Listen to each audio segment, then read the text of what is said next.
প্রথম কিভাবে ধোকা দাও, কি দিয়া? এই যে লবণ দিয়া। মানে লবণের মধ্যে কি আছে? লবণের মধ্যে কিছু নাই, এটা মিষ্টি সেকেন্ড বানাই, এটার দাম 1 লাখ টাকা বানাই। শুরুতেই একটা জটিল প্রশ্ন আপনাদের জন্য। প্রশ্নটি হলো, আপনি কি 1 কেজি লবণ 1 লাখ টাকায় বিক্রি করতে পারবেন? পারবেন যদি বুদ্ধি থাকে। এই ভিডিওতে আমরা আপনাদের সেই বুদ্ধিওয়ালা মানুষদের চিনিয়ে দেব। মিরপুর 10 নম্বর সি ব্লকের মুকুল ফৌজ মাঠ। এই মাঠে খানাখন্দ ভরাটের কাজ করছে 2 জন শ্রমিক। কত কষ্ট করে জীবিকা উপার্জন করে তারা, চলুন পরিচিত হই। আমার নাম শামী। আমার নাম মোহাম্মদ মাসুম। কিন্তু তারা কি আসলেই শ্রমিক? না, তাদের আসল কাজ হলো লবণ বিক্রি করা। সাধারণ কোনো লবণ বিক্রেতা নয় তারা। 1 কেজি লবণ তারা 1 লাখ টাকা পর্যন্ত দামে বিক্রি করতে পারে। আমরা এখানে কাজ করব মহিলাদের ধোকা দিতে। বলে কি, মহিলাদের ধোকা দেয়? তাহলে তাদের কাজ কিভাবে করে তারা এই কাজ? আমরা মহিলাদের ধোকা দেই, মহিলাদের কই যে খালাম্মা এখানে আনন্দ মিষ্টি দোকানটা কোন জায়গায়? আমরা তো বিপদে পড়ছি। এক দোকানে 11 মাস কাজ করছি, মালিকে 3 মাসের বেতন দিছে, 8 মাসের বেতন চাইছি, মালিকে মারধর করছে। মারধর সহ্য করতে না পারে আমি 1 লাখ টাকার মাল নিয়ে পড়ছি। একজন যখন খালাম্মার সাথে এমন কথা বলতে থাকে, তখন চক্রের আরেকজন এসে হাজির হয়। তো ধরেন মিষ্টি সেকেন্ড একটা যে কোনো একটা বিষয় বুঝে মিষ্টি সেকেন্ডের কথা কয়া। তো যেহেতু এটা দাম কত কয়, এটার দাম ধরেন 20,200 পাউন্ড। 1 পাউন্ডের দাম 20,000, 5 পাউন্ড। এটা 5 পাউন্ডের প্যাকেট বললে তো যেমন ওটা তো আপনার 5 পাউন্ডের প্যাকেট এসে তো কত 5-10 কত 1 লাখ টাকা না? আমি কইতে তুমি 1 লাখ টাকার মাল কি করবা? তোমার এখানে আত্মীয়-স্বজন নেই? কয় না ভাই, আমার কোনো আত্মীয়-স্বজন নেই। আমি কইতে তোমার মাল আমি আর খালাম্মা বেচে দিবো, খালাম্মারা আমার তুমি কি দিবা? পরে কয় 10,000, 20,000 টাকা দিব। আমি কই 10,000, 20,000 টাকা দিবা? কয় হ। পরে কই না, 10,000, 20,000 টাকা হইব না, আমার 20,000 টাকা দিবা, খালাম্মারা 20,000 টাকা দিবা।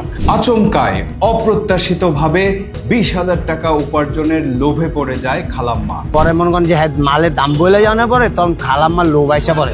তখন আমার ঘরে আবার কি বলে জানেন, যে 1 লাখ টাকার থেকে ওরা আর বেশি দিব না, ওরা 50,000 টাকা দিয়ে দিব, বাদ বাকি 50,000 টাকা আপনারা নিয়ে যান।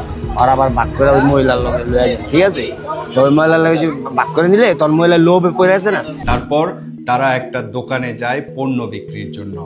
সেখানেও এই চক্রের লোকই থাকে। একটা দোকান দেয় যে ওই দোকান তোমার মাল চলবো নি, পরে ওই দোকান থেকে আমাদের লোক আবার ওই দোকানে থাকে, ওই দোকান থেকে আমাদের লোক আসে। কিন্তু 1 কেজি লবণের দাম কিভাবে 1 লাখ টাকা হয়? প্রথম কিভাবে ধোকা দাও, কি দিয়া? এই যে লবণ দিয়া। মানে লবণের মধ্যে কি আছে? লবণের মধ্যে কিছু নাই, এটা মিষ্টি সেকেন্ড বানাই, এটার দাম 1 লাখ টাকা বানাই। খালাম্মা তো ততক্ষণে লোভে পড়ে গেছে। এর ভিতরে আবার ওই দোকানদারে 3-4 বার ফোন দেয়, কি ব্যাপার আসেন না কেন, দোকানে টাকা ক্যাশ রাখছি, এরকম করে মানে ফোন দেয় একটা আরো বেশি লোভে করে। পরে কই তার তুমি একটা কাজ করো, আজকে আমার কাছে খালার কাছে যদি টাকা থাকতো তোমার টাকা দিয়ে মাল লয়ে যেতাম, আমার তো টাকা নাই কা, আমার কাছে মোবাইল আছে, কিছু টাকা আছে, এটি রাখো, আমার খালাম্মার কানের জিনিস আছে, মোবাইল আছে, তুমি এগুলো রাখো, একটা মালটা দাও, আমরা দোকান থেকে টাকাই না, তোমার টাকা তোমার দিয়ে দিব, আমাদের জিনিস আমাদের দিয়ে দিবা। পরে খালাম্মা কয় হ্যাঁ ঠিক আছে, তুমি লাগলে আমার এই ব্যবহারের জিনিসপত্র, আমার কানের জিনিস, আমার এই মোবাইলে রাখো। পরে এই কথা কই, পরে এই কথা করার পরে আমার মোবাইল টাকা ওর কাছে দেই। পরে খালাম্মা কানের জিনিস নিজে খুলে, আমাদের খুলতে হয় না, একটা খুললে পরে আর মোবাইলে ওর কাছে দেয়। দেওয়ার পরে ওর কই মালটা আমার কাছে তো আমি টাকা নিয়ে আসি, পরে কয় না ভাই আপনি দিব না, আমি খালাম্মারে দিম, খালাম্মার ব্যাপারে জিনিস দিচ্ছে, এত টাকার মাল দিচ্ছে। পরে খালাম্মার কাছে দেয়, খালাম্মার দোকানে যে টাকা আনতে, পরে আমরা দুজনে আনতে পলাই। শামীম বলছে অল্প কিছুদিন হলো সে এই কাজ শিখেছে।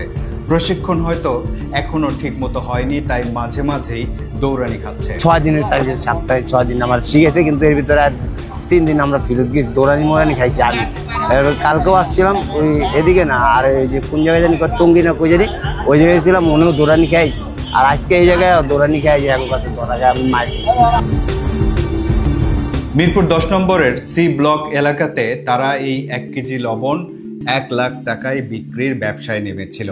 একজন মহিলাকে টার্গেটও করেছিল, কিন্তু শেষ পর্যন্ত সফল হয়নি। এই 2 জনকে ধরার পর শাস্তি হিসেবে মাঠের কাজে লাগিয়ে দিয়েছে স্থানীয়রা। সাবধান থাকুন, রাস্তায় চলতে কেউ আপনার কাছে কোনো ঠিকানা জিজ্ঞেস করতেই পারে বা চাইতে পারে কোনো সাহায্য, কিন্তু যদি সে গল্প বাড়াতে চায় তাহলে বুঝবেন ডালের মধ্যে কালো কিছু আছে।